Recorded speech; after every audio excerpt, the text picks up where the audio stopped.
За какво най-често звъни телефона на кмета през лятото?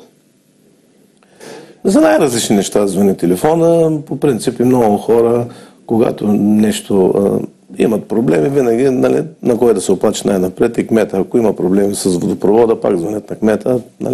Това трябва да е във ВиК. Ако има проблеми с таблото, с ЕВН, пак звънят на кмета. По най-различни неща.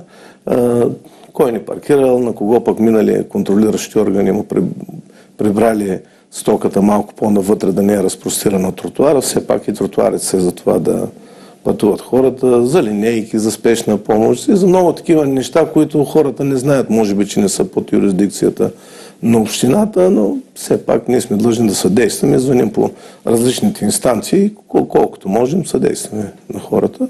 По най-различни проблеми, лични, хората, всеки гражданин, всеки човек си има и лични проблеми, лични виждания.